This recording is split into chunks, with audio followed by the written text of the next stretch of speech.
You know, at this point, you don't need telling that odd and strange are the norm in Zimbabwe. This past week, Blessed Geza dropped a list of President Mnangagwa's supporters, even naming them as targets. And shortly after that, some of those people, they saw their businesses attacked. Well, sort of attacked, but we'll get into that later. Beyond that, Blessed Geza, you remember him, we've been talking about him a lot. He's been throwing punches for weeks. Finally, it looks like he's landed one. Now, he's been dismissed as a non-entity for a while, but this week, he caught the attention and the eye of President Mnangagwa, who was reportedly fuming at a high-level meeting in Harare. Meanwhile, some schools were instructed to raise funds. Not unusual, schools raise funds all the time, until you realize that the money was meant to buy fuel and ZANU-PF regalia for Independence Day celebrations. Then there's the Chinese company hired to repair riverbeds destroyed by illegal miners, Makorokoza, Mashurugwi. Turns out that this company, during the day, they fixed the river, right? But at night, they were mining gold themselves, secretly. Incredible. And of course, we have the army commander retired and then swiftly made a minister. Interestingly, that happens at the same time that Geza speaks about overthrowing the government. Makes you wonder, what's that all about? Anyway, for these and other stories, let's get into the Saturday Roundup with me, Maynard from Dagup.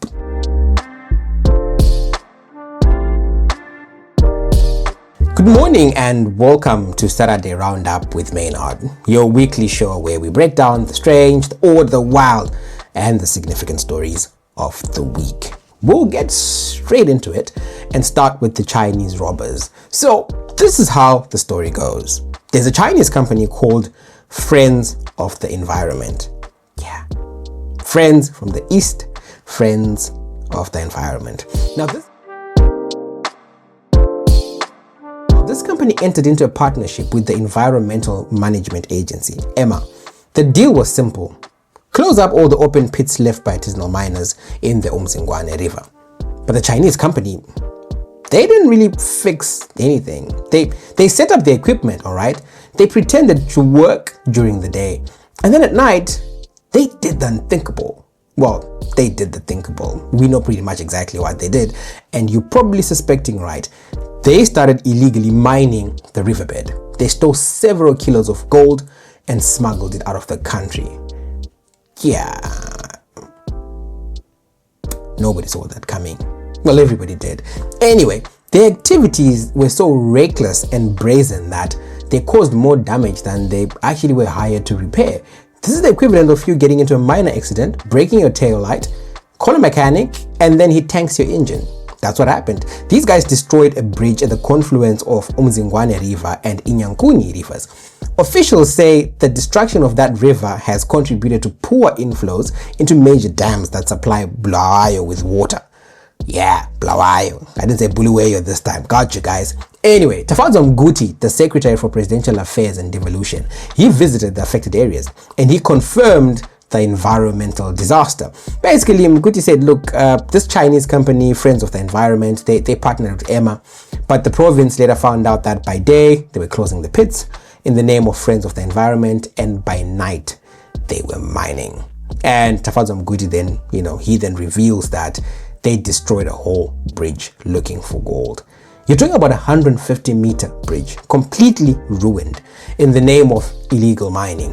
What makes it infuriating is these guys were brought in to fix the river, to prevent damage to things like that bridge that's now destroyed. But anyway, this isn't new. South Africa, for example, has been complaining for years about illegal Chinese fishing boats that troll their coastline, overfishing and destroying marine life. They come in either as security partners or they come in to clean up the sea, and then they just loot South Africa's food resources. Similarly, in Zimbabwe, we have this problem in other places.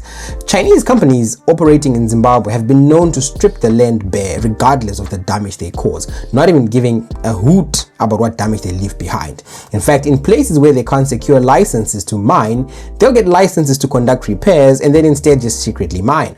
In Shurugwi, near Boterekwa, Chinese mines there operate outside the remit of their licenses. They leave behind these massive open pits. And these pits, they've claimed livestock and human lives. That is terrible. And now we can add a destroyed bridge to that list. Speaking of outright theft, you know Total. Yeah, that Total, the fuel station that everyone trusts in Zimbabwe. In fact, every time I'm in Zim, people say we prefer Total fuel. I've had countless amounts of people say, "Moti yangu inongonwa fuel ye Total chet." It's a brand that people rely on.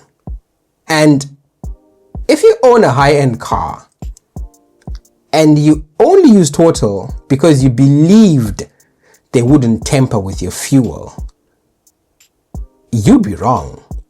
You'd be very, very wrong. At least in Wange, that is. And here's why. We'll take you through it so you get an understanding.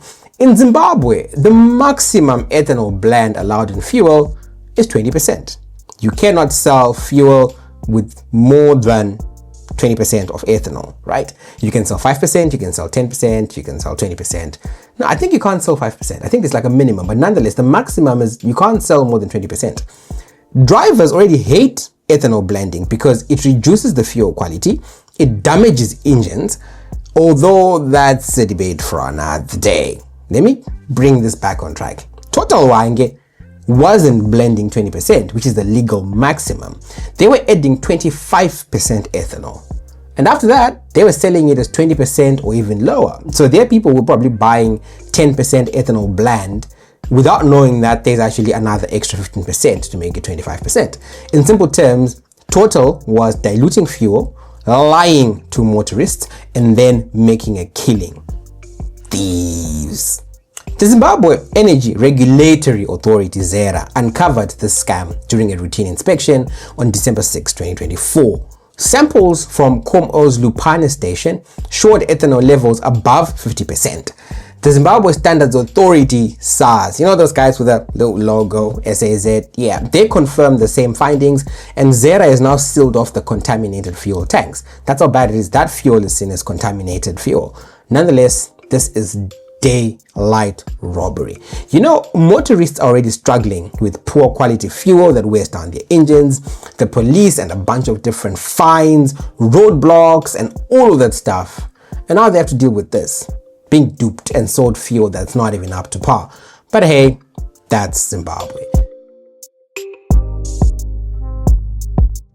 Now let's talk about the Independence Day celebrations. On March 25, Gweru District Schools Inspector Tranos Mahlokozera, something like that, he instructed schools to raise funds for Independence Day commemorations in Nembudzia. Each child was told to contribute $1. The money was meant to be used to buy regalia, food, and fuel for 205 students, 20 teachers, and 138 school heads expected to attend the celebrations on April 18. The directive stated that the district is requesting all schools to conduct a once-off civics event in order to purchase regalia, food, and fuel, including unforeseen costs for the Nembudzia independence celebrations. The letter was then leaked, and people were furious. Rightly so. Within hours, though, just under a day or just over a day, the ministry backtracked. On March 26, the ministry released a statement distancing themselves from that particular said directive sent by a senior member of their ministry. They claimed that that release was unauthorized and shouldn't have gone out, and schools were told that, hey, don't worry, the Independence Day celebrations, everything's in order, everything's already sorted out. In fact, in a statement, they said the government has already secured sufficient funding through the national budget. No financial contributions are required from schools, learners, parents, or the community. The ministry then condemned any attempts to force children to fund national events. It's bizarre, right? To begin with, the idea that kids had to pay for ZANU-PF t-shirts for other kids going to Independence Day celebrations is bizarre. But you know what's more comical? It's the ministry's sudden U-turn and the inquiry that they've now announced, that they are basically starting an inquiry into a decision that they were supposed to be aware of, largely because there's just been backlash.